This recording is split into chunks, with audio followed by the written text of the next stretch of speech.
I never imagined that my own sister would sabotage my dreams. But greed has a way of changing people in ways you could never predict. Let me start from the beginning. I'm Olivia Bennett, 28 years old, and I've always been the responsible one in the family. While my younger sister Lily spent her college years partying and switching majors every semester, I worked 2 jobs to put myself through business school. Our parents always made excuses for her. Lily's just figuring things out, or she's too artistic for a conventional career path. I lived frugally, saved every penny, and made smart investments. By the time I was 26, I finally achieved my dream, buying a small but charming Victorian house in a historic neighborhood. It wasn't flashy, but it was mine. Every creaky floorboard, every couped wall, I loved it all.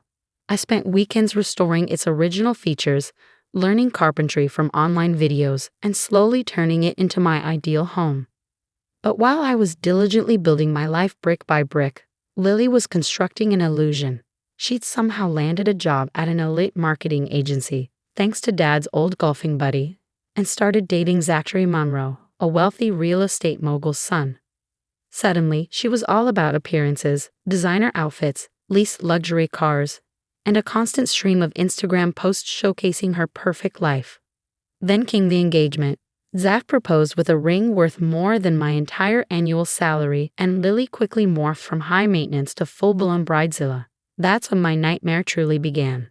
It started with a family dinner at our parents' house. Mom had made her famous lasagna, and the table was set with the fine china, a clear sign something major was on the horizon. "Olivia, sweetie," Lily began, her voice dripping with fake sweetness. "You know my wedding needs to be nothing short of extraordinary. Zach's family expects nothing less than perfection." I nodded cautiously, chewing on some garlic bread. I had already agreed to be her maid of honor despite her demanding nature. "Well, I found the perfect venue, the Somerset Manor. It's this breathtaking historic estate with lush gardens, and they only book a few weddings a year." Her eyes glittered with excitement. "The only problem is, it's a little pricey. $100,000 just for the venue." I nearly choked on my bread. $100,000? Just for the venue? "Don't be so small-minded, Olivia," Lily rolled her eyes. "This is my once-in-a-lifetime event. And that's why." She paused dramatically. "I need you to sell your house." The room fell silent. Even the crickets outside seemed to hold their breath. "Excuse me?" I must have misheard her. "Your house," she repeated, speaking slowly as if to a child. "You can sell it and rent a place. That old thing needs so much work anyway. And this way, you can contribute to my perfect day. Zach's family is being so generous, and it's embarrassing that our side can't match that."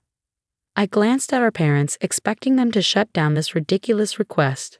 But to my surprise, Mom was nodding eagerly. "Honey, Lily has a point," Mom chimed in.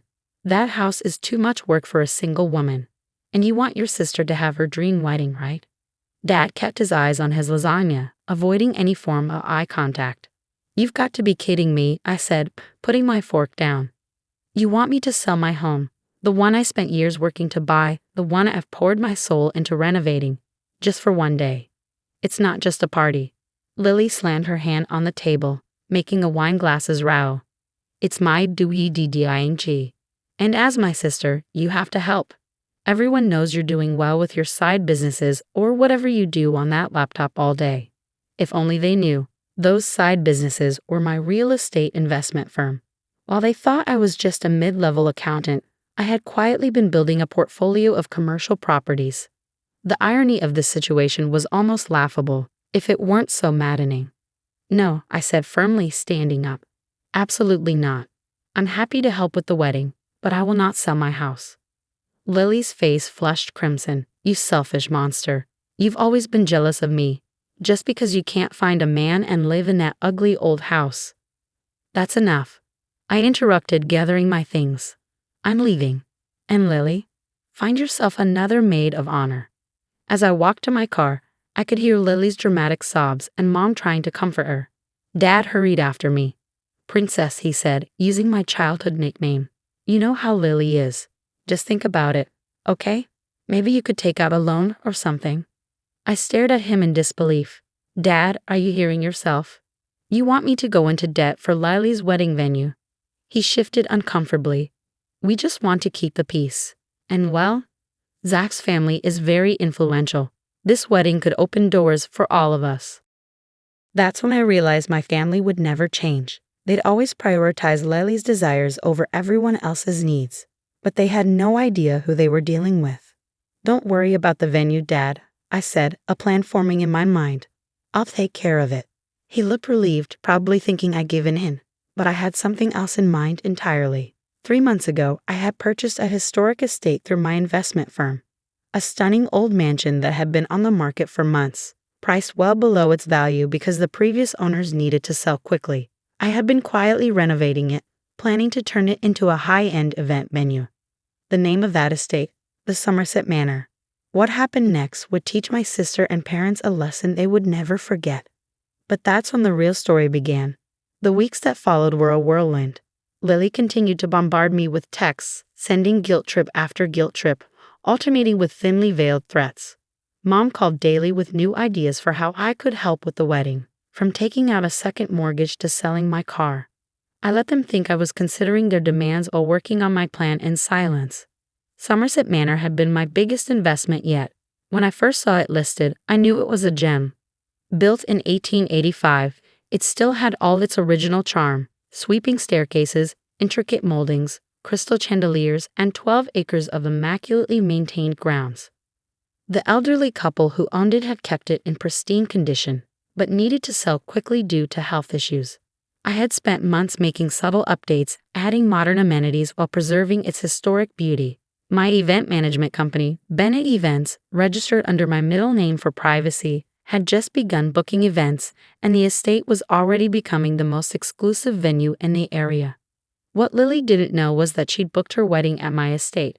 She had been communicating with my event manager, Chloe, who knew exactly who Lily was but played the role of an accommodating professional flawlessly. The day of the venue tour arrived. I made sure to arrive early, parking my modest car at the back. Through the security cameras, I watched as Lily's sleek black SUV pulled up to the gates, followed by her parents' car and several other luxury vehicles. I sat in the grand office of the estate, watching the security feed as Chloe greeted them in the marble lobby. Lily was practically bursting with excitement, pointing out every glimmering chandelier and gilded molding to Zach's mother, who looked appropriately impressed. "The owner is very selective about the events we host," I heard Chloe explain through the security feed. "We only do about 12 weddings a year." "Well, we're prepared to pay whatever it takes," Zachary's father announced proudly. "The Monroe name deserves nothing but the best." I smiled, adjusting my blazer and checking my name tag. Olivia Bennett, owner and CEO. It was time for my entrance. I descended the grand staircase just as Chloe was guiding the group into the main ballroom. The look on Lily's face when she saw me was priceless: confusion, followed by recognition, then pure horror. "Olivia," she squeaked, "what are you doing here?" "Welcome to Somerset Manor," I said coolly, extending my hand to Zachary's parents. "I'm Olivia Bennett, the owner. I believe you've already met my event manager, Chloe." The silence was deafening. Lily's mouth opened and closed like a fish gasping for air. Mom clutched Dad's arm for support. Zachary's parents seemed confused but impressed. They were old money enough to appreciate young entrepreneurial success. "You?" Lily finally shrieked, her composure falling apart. "You own TIS. But you live in that tiny house. You drive a Toyota."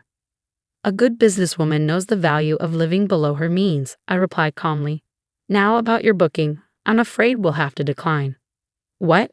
Lily's face turned a dangerous shade of red again. "You can't do that. We've already told everyone. Zachary's family's reputation." "Actually, I can," I interrupted smoothly. "You see, when you submitted your booking request, you signed our standard terms and conditions. Section 3.2 clearly states that we reserve the right to refuse service to anyone who creates a hostile environment for our staff or ownership." I pulled out a folder containing printouts of every nasty text and email she had sent me over the past few weeks. These certainly qualify. Mom stepped forward, trying to salvage the situation. "Sweetheart, let's be reasonable. We're family." "Funny," I cut in. "That's not what you said when you were pressuring me to sell my house for this venue. Family goes both ways, Mom." Zachary's father cleared his throat. "Olivia, was it? Perhaps we could discuss this privately. Name your price. I smiled politely. Mr. Monroe, your son seems like a wonderful person, and I wish him all the best. But this isn't about money. It's about respect, boundaries, and consequences. That's when Lily pulled out her trump card, tears. Not her usual theatrical sobs, but quiet, seemingly sincere tears. Olivia, please, she whispered. This is my dream venue. I've already told everyone. I'll be humiliated. For a fleeting moment, I felt a pang of guilt. Then I remembered all the times she had humiliated me, belittled my accomplishments, and tried to force me to sacrifice my own dreams for hers. Dreams are curious things, I said softly but firmly. Some people believe they're entitled to them, while others work tirelessly to turn them into reality. I'm sorry, but my decision is final. What happened next was chaos.